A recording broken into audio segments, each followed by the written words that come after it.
Shalom teman-teman dikasih Tuhan Yesus Kristus. Senang sekali kakak bisa menyapa kembali teman-teman.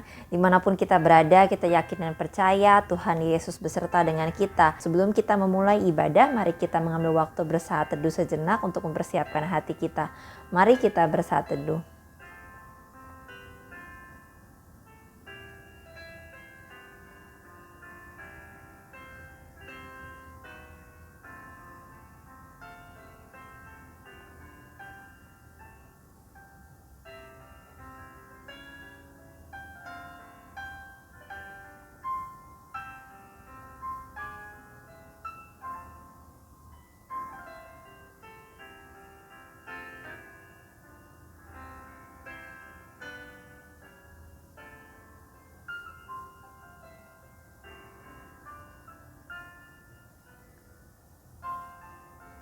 Haleluya, amin. Teman-teman, kita sungguh bersyukur ya, kita menjadi anak-anak Tuhan. Kita boleh mengenal Tuhan Yesus yang sungguh kasih-Nya tiada berkesudahan. Ia yang sudah mengorbankan nyawanya menebus kita daripada maut, membuat kita terbebas daripada segala jerat dosa. Nah, kita mau bersyukur pagi hari ini karena perlindungan, karena cinta kasih-Nya, karena kekuasaan dan kekuatan-Nya yang terus memampukan kita untuk melewati semua tantangan dalam kehidupan kita. Mari teman-teman, kita mau menyanyikan pujian yang berjudul Di Badai Topan Dunia dari Kidung Jemaat nomor 440.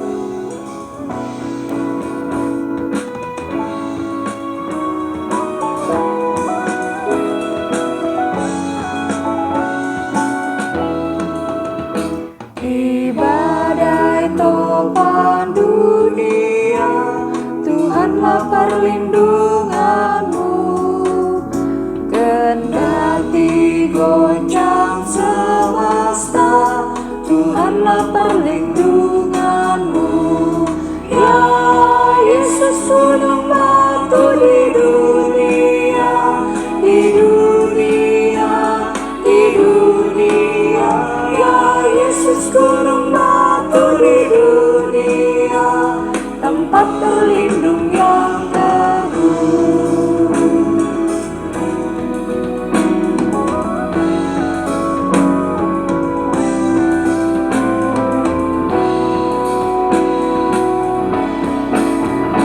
Baik siang badai menyerang, Tuhanlah perlindunganmu.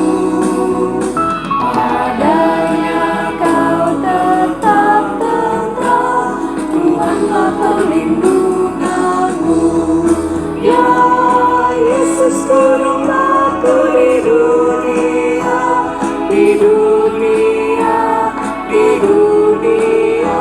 Ya Yesus, gunung batu di dunia, tempat berlindung yang teguh.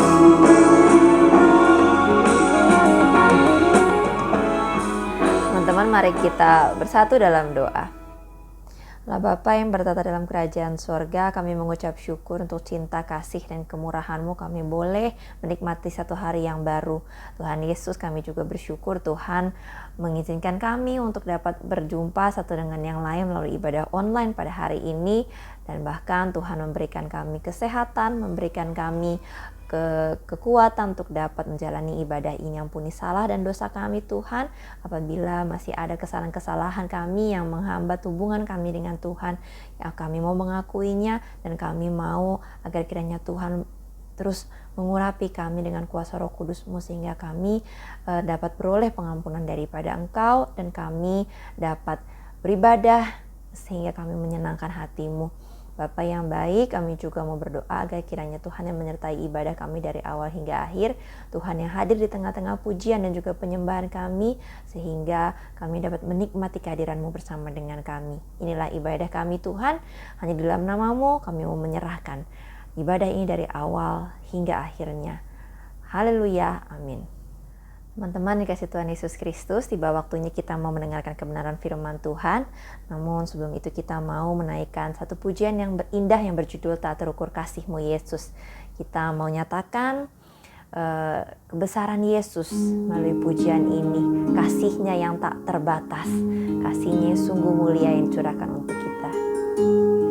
katakan tak terukur kasih-Mu Yesus.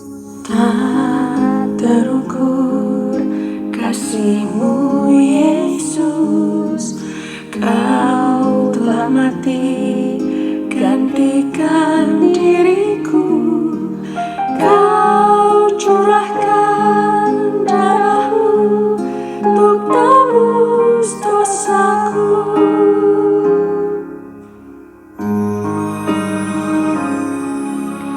Tak terukur kasih-Mu Yesus, Kau telah mati gantikan diriku.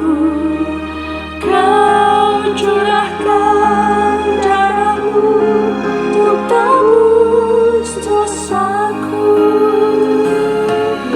Layaklah Kau Tuhan, dipuji dan disembah dengan segenap hatiku. Layaklah Kau Tuhan, dipuji dan disembah dengan segenap jiwa ragaku. Layaklah Kau Tuhan, dipuji dan disembah dengan segenap hatiku. Layaklah Kau Tuhan, dipuji dan disembah dengan segenap jiwa ragaku.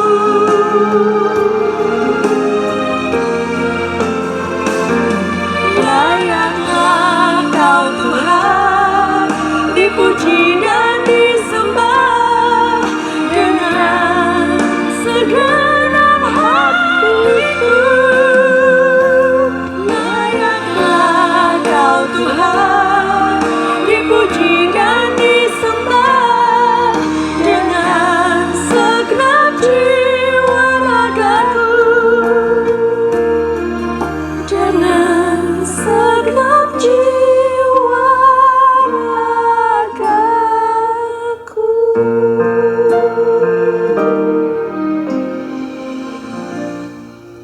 Mari teman-teman kita mempersiapkan hati kita menyambut firman Tuhan. Mari kita berdoa. Yesus Kristus yang kami sembah, Allah kami yang kami puji dan kami muliakan. Terima kasih Tuhan untuk curahan darah-Mu di kayu salib sehingga Engkau menebus kami daripada maut. Engkau telah mengorbankan nyawa-Mu sebagai bentuk cinta kasih-Mu kepada kami. Kami tidak dapat membalas bagaimana apa yang telah Engkau perbuat Tuhan, namun kami melalui hidup kami mau terus memuliakan Tuhan dan menyenangkan Engkau. Kalau pada kesempatan ini kami boleh mendengarkan pemberitaan firman Tuhan, ini semua karena kemurahan-Mu. Tuhan, tolong Engkau yang mengurapi kami, berikan kami pengertian sehingga kami dapat mengerti apa yang hendak Engkau sampaikan lewat firman-Mu. Bukakanlah isi hati-Mu kepada kami dan biar hanya kebenaran-Mu saja yang boleh kami terima dan kami dengar. Dan firman-Mu tumbuh dalam hati kami, berbuah sehingga selepas kami ibadah ini, kami boleh melakukan firman-Mu, bahkan firman-Mu terus berbuah bagi orang sekitar kami. Terima kasih Tuhan, kami mau menyiapkan hati pikiran kami untuk menerima firman-Mu. Hanya di dalam nama-Mu kami telah berdoa dan bersyukur. Amin. Teman-teman, sejak pandemi COVID-19, hampir semua orang merasa yang namanya ketakutan ya.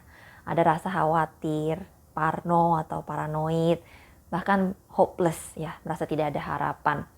Perasaan-perasaan seperti itu kebanyakan dari kita akhirnya membuat kita merasa tidak berdaya, merasa powerless ya, tanpa kekuatan. Karena siapapun bisa terinfeksi oleh virus COVID-19, nggak pandang bulu ya. Siapapun bisa merasakan akibat atau dampak dari pandemi ini ya, tidak pandang usia. Kita semua sudah merasakannya ya selama kurang lebih 2 tahun ini. Teman-teman, bahkan nggak jarang akhirnya banyak orang yang berusaha sekuat tenaga serta kemampuan mereka, akalnya, kekayaannya, kekuatannya untuk apa? Untuk bisa mengendalikan situasi. Dengan apa yang kita miliki, kita jadi makin percaya kita bisa make the situation under control. Supaya nggak terinfeksi, kita bisa mampu beli item A sampai Z ya untuk mendukung protokol kesehatan. Untuk proteksi diri supaya nggak ikut kena. Terus kemudian supaya nggak meninggal, kita menghubungi dokter yang hebat, minta dirawat di rumah sakit yang ternama, ya rela mengeluarkan uang banyak. Supaya masih bisa jalan-jalan di masa pandemi. Berani bayar sana sini. Untuk apa? Supaya perjalanannya dipermudah. Dan coba-coba mengelabui berbagai pihak seperti membuat sertifikat vaksin palsu dan lain sebagainya. Jadi karena pandemi, manusia akhirnya terlatih untuk memecahkan berbagai macam masalah-masalah yang baru yang belum pernah dihadapi sebelumnya. Setelah berhasil memecahkan semua masalah yang sebelumnya tadi belum pernah kita hadapi, tapi akhirnya kita bisa menguasai keadaan, akhirnya timbul kecenderungan manusia merasa tinggi hati, merasa sombong, merasa serba mampu, serba bisa untuk mengatasi persoalan apapun di alam semesta ini. Yang saat pandemi awal mungkin kita banyak datang kepada Tuhan, kita berdoa supaya gak terinfeksi, supaya pandemi ini segera berakhir, saking khawatirnya ya teman-teman. Tapi apa, makin kesini walaupun masih pandemi ya sekarang boro-boro berdoa lagi ya. Ada lagi yang karena pandemi ini, karena gak cukup punya kuasa atau kekuatan untuk mengendalikan situasi, malah jadi menyalahkan banyak pihak ya, mulai dari menyalahkan negara, pemerintah, menyalahkan negara lain, orang lain, bahkan yang paling parah menyalahkan Tuhan sendiri. Tidak sedikit akhirnya mereka meninggalkan Tuhan, teman-teman. Karena apa? Karena tidak bisa menguasai keadaan dan tidak mampu untuk mengatasi kesedihan, ketakutan, bahkan kemarahan atau kematian. Bahkan ada juga yang lebih mengandalkan orang-orang yang punya kemampuan lebih. Yang lebih parah lagi, mengandalkan kekuatan-kekuatan supernatural dengan hasil yang instan, yang bisa langsung menyelesaikan masalah mereka. Jadi mereka yang punya kekuatan hebat jadi sombong, bisa menguasai keadaan. Tapi apa? Mereka yang minim kekuatan, yang minim kekuasaan, gak punya kekuatan apa-apa, menjadi menyerah atau bahkan menyalahkan keadaan. Tidak bisa menguasai keadaan, ini menjadikan manusia menderita. Sebenarnya ada pelajaran berharga ya yang bisa kita dapat dari pandemi ini, teman-teman. Pelajaran untuk semua umat manusia, bahwa baik manusia dan segala sesuatu di alam semesta punya yang namanya keterbatasan. Setuju ya teman-teman? Walaupun berkeyakinan bisa mengatasi infeksi COVID-19, tapi siapa yang bisa berkeyakinan bahwa tidak ada varian-varian baru lagi yang muncul seperti yang saat ini kan? Atau siapa yang bisa mencegah dan meyakini bahwa tahun 2023, tahun depan, gak akan ada lagi masalah-masalah serupa. Gak akan ada lagi masalah-masalah baru di dunia ini. Gak ada kan? Ya, jadi gak ada yang namanya superhero, ilmuwan yang cerdas, pemimpin agama, pemimpin negara, bahkan cenayang atau apapun ya yang hidup di muka bumi ini yang bisa mengatur kehidupannya, yang bisa melihat masa depan, apalagi mengatur kapan dia mati atau meninggal. Pandemi COVID-19 akhirnya jadi satu momentum, teman-teman, untuk kita belajar bahwa ada kekuatan yang tidak terbatas di luar kemampuan manusia. Ada sesuatu yang lebih besar dari apapun yang mengatasi segala sesuatu di alam semesta ini, yaitu kedaulatan Tuhan. Apa sih kedaulatan Tuhan? Ya, kedaulatan Tuhan atau kedaulatan Allah merupakan ketetapan Allah. Ketetapan Allah atas semesta yang meliputi banyak hal, baik peristiwa yang terjadi alamiah maupun rohania. Jadi, segala sesuatunya di alam semesta ini tidak pernah lepas dari apa yang sudah ditetapkan Allah sebelumnya. Sejak semula, sejak penciptaan, Allah sudah membuat sebuah rancangan ya dengan pengetahuannya, dengan segala detil-detil rencananya yang terbaik untuk semua ciptaannya, termasuk kita manusia. Dan teman-teman perlu kita ingat, dalam setiap peristiwa yang terjadi dari dulu hingga hari ini, itu pasti ada hubungannya dengan tujuan Allah menciptakan dan menopang segala ciptaannya di alam semesta ini. Nah, kalau kedaulatan Allah adalah kebaikan untuk ciptaannya, termasuk untuk kita manusia, lalu apa ya yang membuat manusia gagal melihat atau mempercayai kedaulatan dan juga kemahakuasaan Allah, atau bahkan tidak mengakui kekuatan Allah? Teman-teman, ada natur-natur manusia ya, atau sifat-sifat alamiah manusia yang justru menghalangi kita dari perwujudan rencana Allah itu. Nah, teman-teman, hari ini kita mau belajar sama-sama dari rangkaian kisah Abraham sebagai contoh dari natur manusia yang menghambat kita mengerti kekuatan atau kedaulatan Allah terhadap kehidupan di dunia ini. Yang pertama, natur manusia yang pertama ialah manusia cenderung mengandalkan cara dan juga jalan sendiri. Kita mau buka di Kejadian pasal 12 ayat 10 sampai 20. Ini kisah Abram di Mesir. Ya, kita akan baca secara cepat. Ayat 10, ketika kelaparan timbul di negeri itu. Ya, jadi ini kelanjutan dari kisah 2 minggu yang lalu. Abram dipanggil oleh Allah masuk ke tanah, menuju ke tanah perjanjian. Lalu kemudian saat di satu area akhirnya timbul kelaparan yang sangat luar biasa ya. Ketika kelaparan timbul di negeri itu, pergilah Abram ke Mesir untuk tinggal di situ sebagai orang asing sebab hebat kelaparan di negeri itu. Lalu kemudian pada waktu ia akan masuk ke Mesir, berkatalah ia kepada Sarai istrinya, katakanlah bahwa engkau adikku, supaya aku diperlakukan mereka dengan baik karena engkau, dan aku dibiarkan hidup oleh sebab engkau. Sesudah Abram masuk ke Mesir, orang Mesir itu melihat bahwa perempuan itu atau Sarai istri Abram sangat cantik sehingga perempuan itu dibawa ke istana Firaun. Firaun menyambut Abram dengan baik-baik karena ia mengingini Sarai perempuan itu atau istri Abram. Nah, karena tadi Abram sudah bilang sama Sarai bahwa katakanlah bahwa kamu adalah adikku ya, supaya Abram selamat. Dan Abram karena mengaku itu adalah adiknya, akhirnya Firaun memberikan perlakuan yang spesial kepada Abram karena kan Firaun mau Sarai. Abram akhirnya dapat kambing domba, lembu sapi, keledai jantan, budak laki-laki dan perempuan, dan juga keledai betina dan unta.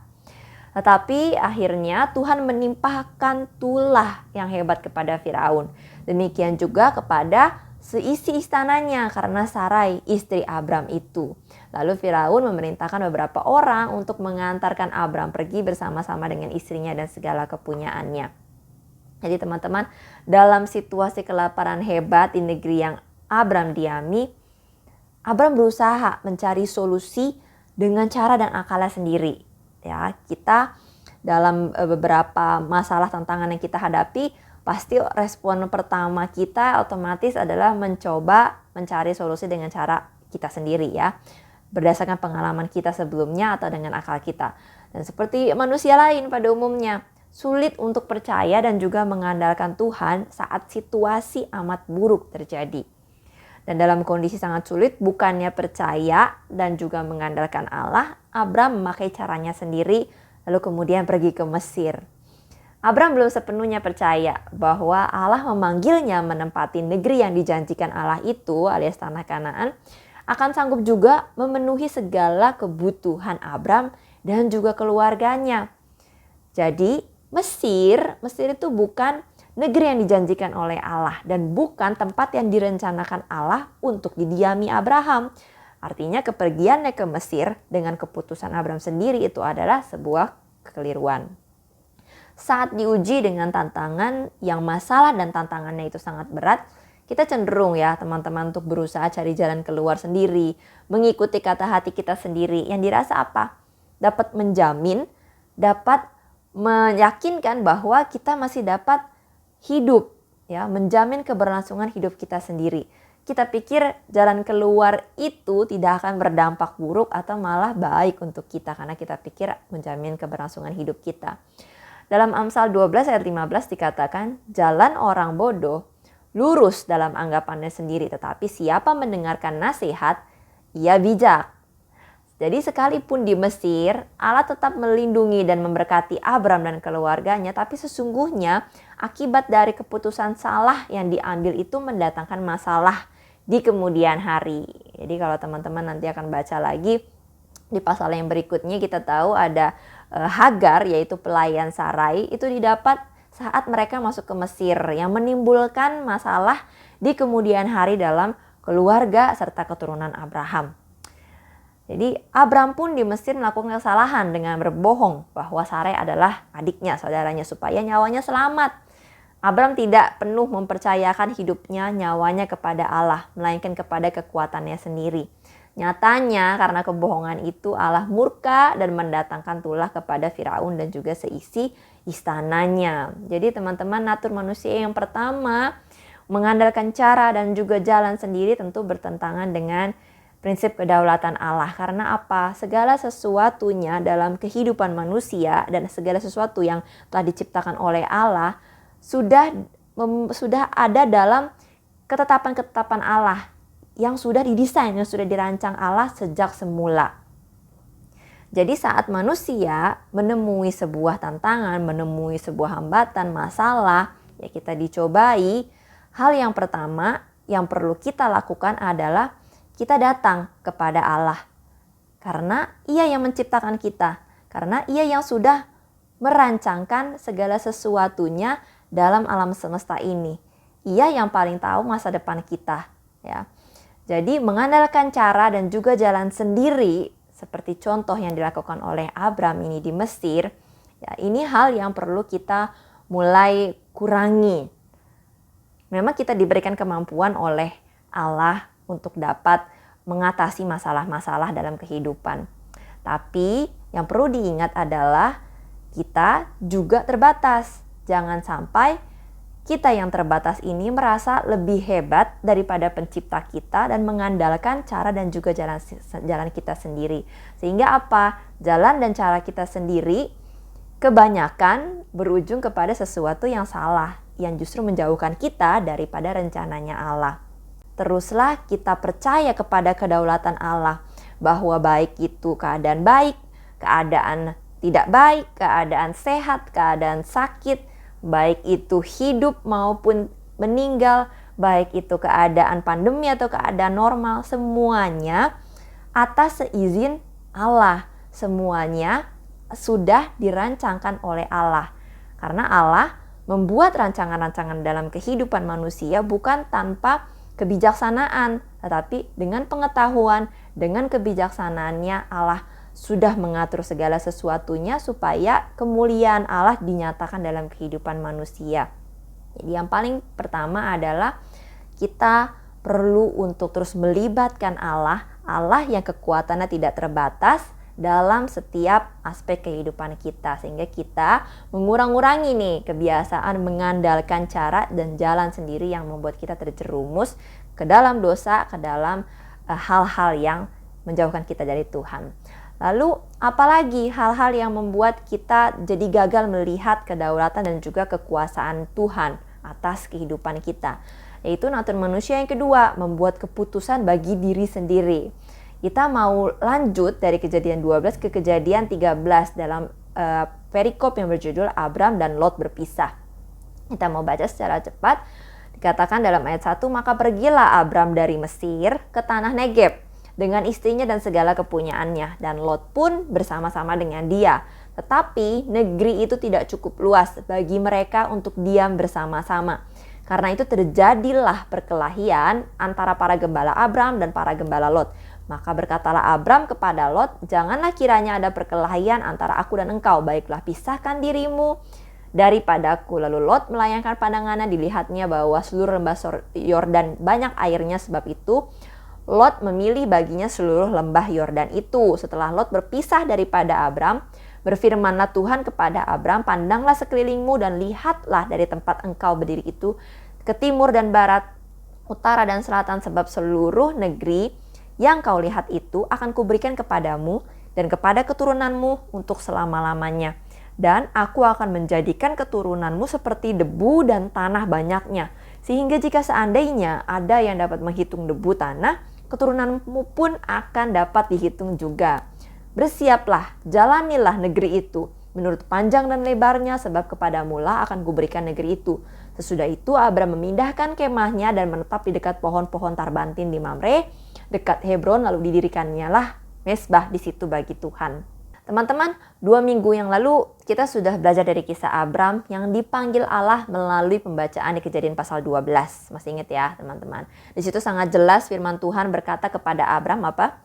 Pergilah dari negerimu dan dari sanak saudaramu dan dari rumah bapamu ini ke negeri yang akan kutunjukkan kepadamu. Betul, akhirnya Abram pergi, tapi apa? Kemudian Abram juga membawa sanak saudaranya termasuk Lot. Dari mulai pergi ke Mesir sampai akhirnya sekarang ke tanah Negeb yang kita baca barusan, Abram terus membawa Lot. Hal ini jelas bertentangan dengan firman Tuhan kepada Abram di pasal 12. Supaya apa? Pergi dari sanak saudaramu, itu perintah Tuhan kepada Abram.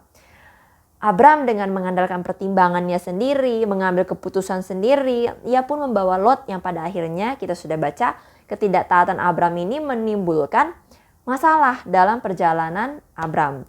Ada perkelahian antara orang-orang Abram dan Lot, bahkan akhirnya Lot jadi mendapat kesempatan untuk memilih daerah yang kelihatannya seperti surga, padahal akan membawa ia dan keluarganya menuju kepada dosa, kejahatan, bahkan maut. Memang betul pada akhirnya Allah tetap memberkati Abram. Karena dalam 2 Timotius 2 ayat 13 dikatakan, jika kita tidak setia, dia atau Allah tetap setia. Karena dia tidak dapat menyangkal dirinya. Jadi Allah telah memanggil Abram dan membuat perjanjian dengan Abram, maka ia akan tetap setia pada janjinya kepada Abram. Bersyukur ya teman-teman karena Abram akhirnya beroleh hikmat untuk mengambil keputusan berpisah dari Lot. Memberi kesempatan kepada keponakannya yang lebih muda itu untuk memilih bagian tanah yang dia inginkan terlebih dahulu. Bahkan Abram mendirikan mesbah untuk Tuhan. Tapi akhirnya kita lihat ada harga-harga yang harus dibayar karena ketidaktaatan itu. Dan karena keputusan yang berdasarkan pertimbangan dan juga keinginan sendiri itu. Nah, jadi hal yang kedua teman-teman yang membuat kita gagal melihat kedaulatan Tuhan karena manusia cenderung membuat keputusan bagi diri sendiri yang menguntungkan diri sendiri yang dirasa baik untuk diri sendiri. Padahal kalau kita yakin kepada janji Allah bahwa Ia akan menyertai kita, bahwa jika kita taat kepada Dia, Ia tidak akan pelit-pelit ngegas terus memberikan berkat kepada kita. Itu pasti akan terjadi karena apa?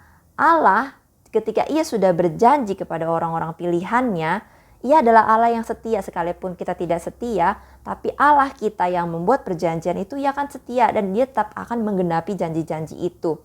Ya persoalannya kita ya yang karena banyak pengetahuan dengan akal kita sendiri, dengan pertimbangan-pertimbangan kita sendiri yang takut diri sendiri ini rugi, akhirnya membuat keputusan yang kita pikir itu tepat.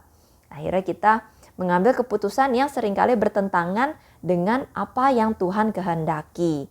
Kita pikir keputusan-keputusan kita itu akan membuat kita hidup lebih baik.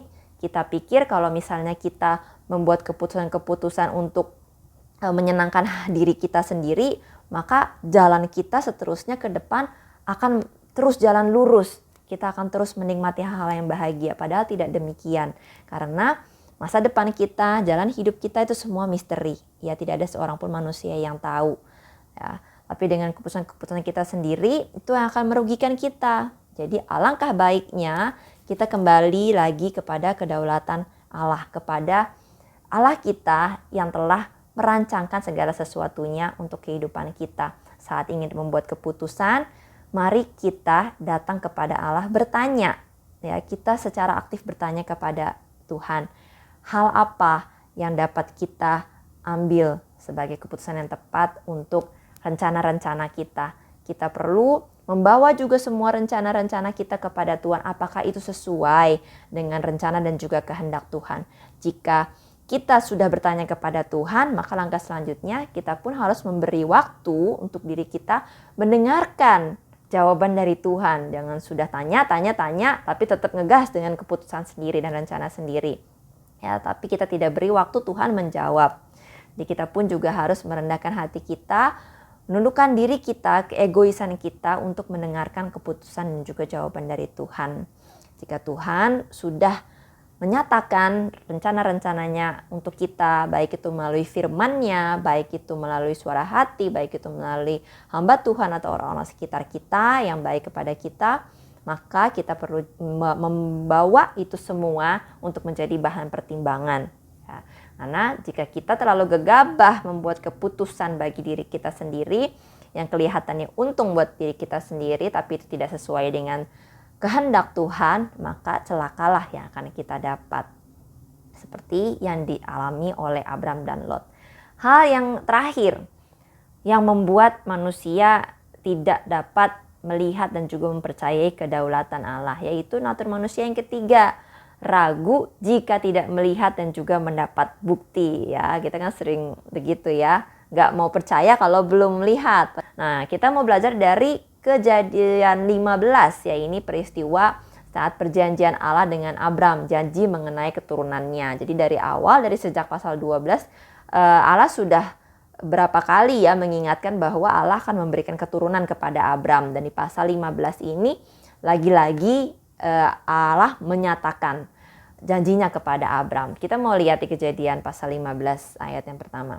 Kemudian datanglah firman Tuhan kepada Abram dalam suatu penglihatan. Janganlah takut Abram, akulah perisaimu, upahmu akan sangat besar. Abram menjawab, ya Tuhan Allah, apakah yang akan engkau berikan kepadaku? Engkau tidak memberikan kepadaku keturunan, sehingga seorang hambaku nanti jadi ahli warisku. Tapi datanglah firman Tuhan kepadanya, anak kandungmu, dialah yang akan menjadi ahli warismu.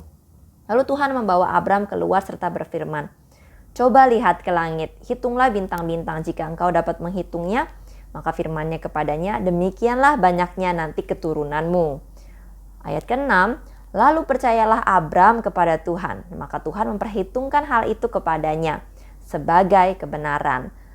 Ayat 7, lagi firman Tuhan kepadanya, akulah Tuhan yang membawa engkau keluar dari Ur Kasdim untuk memberikan negeri ini kepadamu menjadi milikmu. Kata Abram, ya Tuhan Allah, dari manakah aku tahu bahwa aku akan memilikinya? Firman Tuhan kepadanya, ambillah bagiku seekor lembu betina berumur 3 tahun, seekor kambing betina berumur 3 tahun, seekor domba jantan berumur 3 tahun, seekor burung tekukur, dan seekor anak burung merpati. Diambilnyalah semua itu bagi Tuhan. Ayat 17, ketika matahari telah terbenam dan hari menjadi gelap, maka kelihatanlah perapian yang berasap beserta suluh yang berapi lewat di antara potongan-potongan daging yang disediakan oleh Abram. Ayat 18, pada hari itulah Tuhan mengadakan perjanjian dengan Abram serta berfirman, kepada keturunanmu lah kuberikan negeri ini. Ya, dalam perikop yang kita baca ini ada dua hal yang diragukan oleh Abram. Ya, yang pertama mengenai janji tentang keturunan Abram. Ya, jadi kita sudah tahu sebelumnya bahwa usia Abram dan juga Sarai istrinya tidak muda lagi.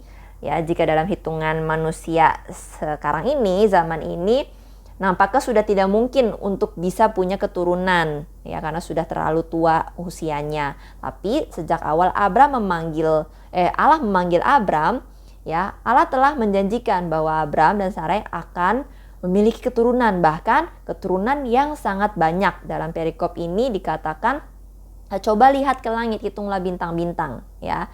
Di perikop yang sebelumnya tadi kita sudah baca, ya, seperti debu tanah. Ya, jika ada orang yang bisa menghitung debu tanah, ada orang yang bisa menghitung bintang di langit, maka sebanyak itulah nanti keturunannya Abram dan juga Sarai. Tapi dalam awal perikop ini kita lihat Abram masih mempertanyakan, masih ragu, ya, bahwa Tuhan Allah bisa memberikan kepada dia keturunan anak kandung. Akhirnya apa? Tuhan membawa Abram keluar, memperlihatkan bukti, ya, memperlihatkan bukti, lihat ke langit seperti itu, nanti keturunanmu sebanyak itu.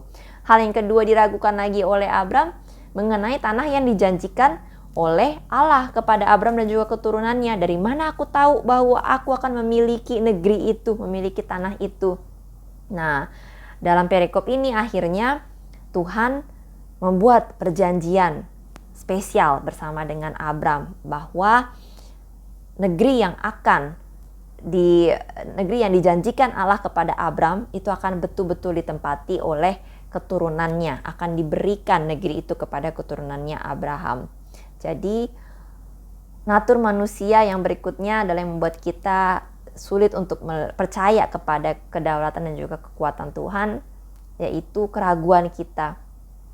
Saat pandemi, kita mendengarkan banyak motivasi dan juga firman yang menguatkan kita bahwa pandemi akan berakhir, bahwa situasi akan semakin baik, mereka yang tidak punya kerja akan kerja, mereka yang sakit akan sembuh dan lain sebagainya. Nah, mendengarkan banyak janji-janji. Tapi sulit bagi manusia ya mendengarkan banyak janji-janji seperti itu, tapi belum melihat buktinya. Akhirnya kita menjadi ragu. Ya, kita menjadi mempertanyakan, betul nggak ya Tuhan akan menyembuhkan dan memulihkan manusia? Betul nggak ya pandemi akan berakhir? Kita terus beragu-ragu karena kita tidak melihat pembuktiannya.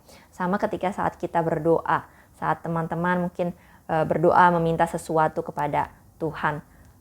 1-2 kali berdoa masih semangat, 5 kali berdoa belum ada jawabannya masih cukup semangat. Sudah sampai sebulan, 6 bulan, 1 tahun berdoa, masih juga tidak ada jawabannya. Kira-kira apa rasanya teman-teman?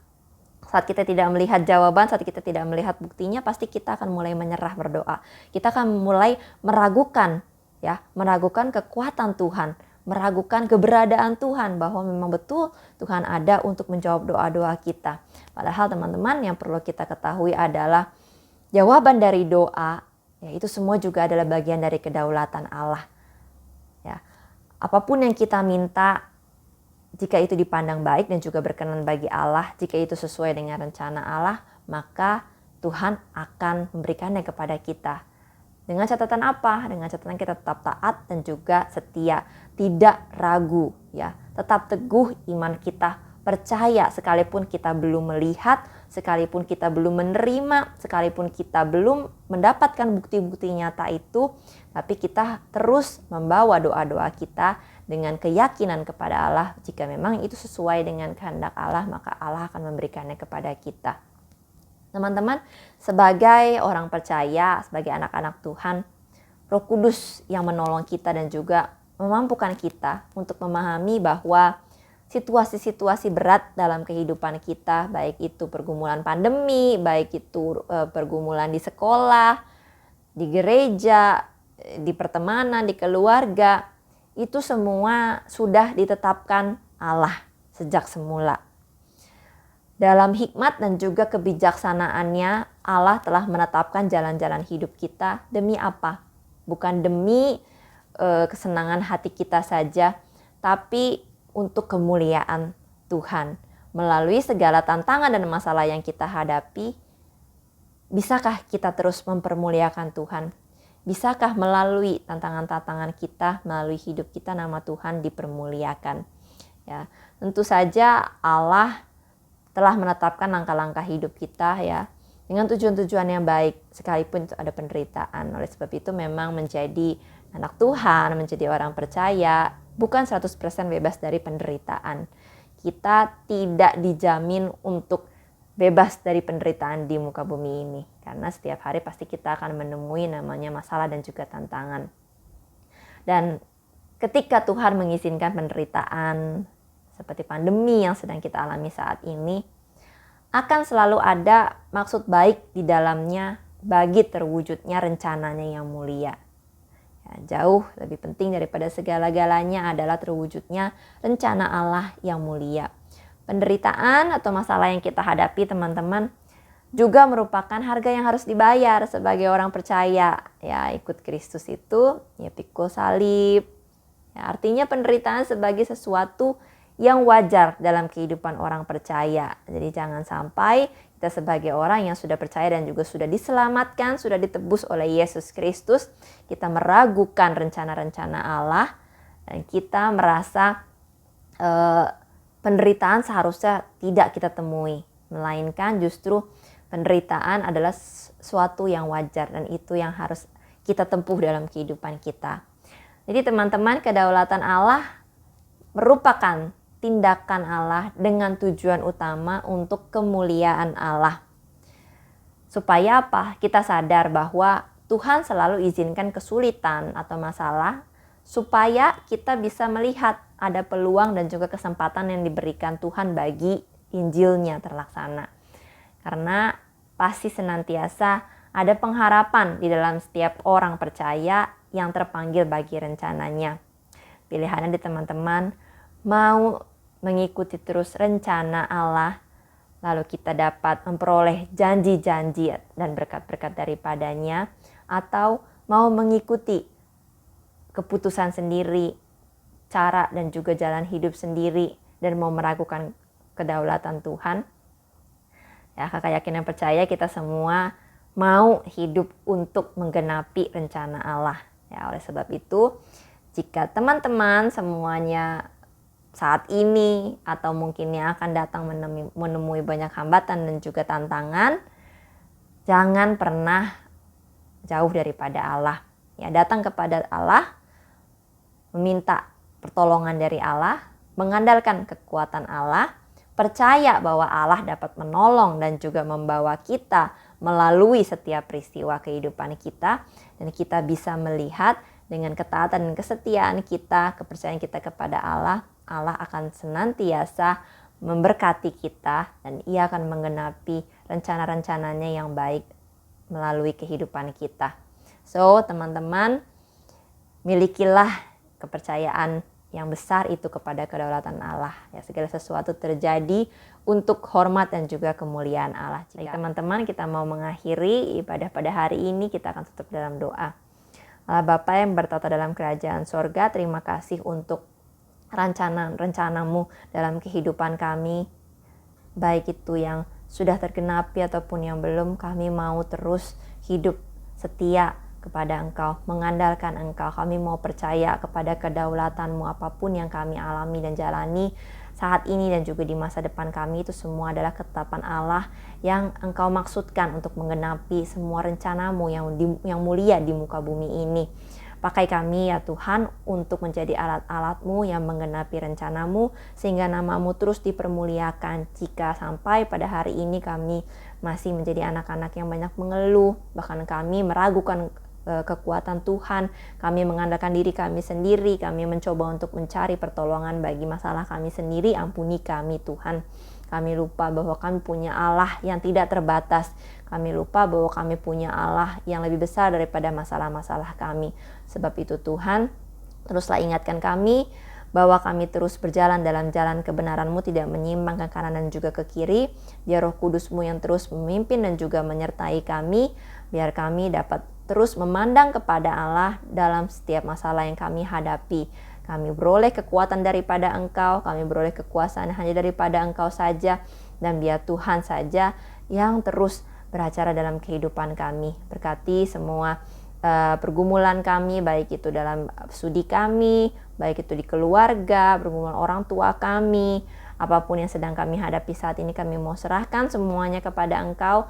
Jika rencana-rencana kami sesuai dengan kehendak dan juga turut dengan rencana-Mu, maka itu biarlah terjadi ya Tuhan. Tapi jika tidak, biarlah rencana dan juga rancangan-Mu yang terjadi dalam kehidupan kami. Ajar kami untuk terus taat dan setia kepada-Mu. Terima kasih Tuhan Yesus. Kami akan menutup doa ini dengan doa yang Tuhan ajarkan kepada kami, doa Bapa kami. Bapa kami yang di surga, dikuduskanlah nama-Mu. Datanglah kerajaan-Mu, jadilah kehendak-Mu di bumi seperti di surga. Berikanlah kami pada hari ini makanan kami yang secukupnya, dan ampunilah kami akan kesalahan kami, seperti kami juga mengampuni orang yang bersalah kepada kami. Dan janganlah membawa kami ke dalam pencobaan, tetapi lepaskanlah kami daripada yang jahat. Karena Engkaulah yang punya kerajaan dan kuasa dan kemuliaan sampai selama-lamanya. Amin. Puji Tuhan teman-teman, terima kasih untuk kehadirannya di ibadah online pada hari ini.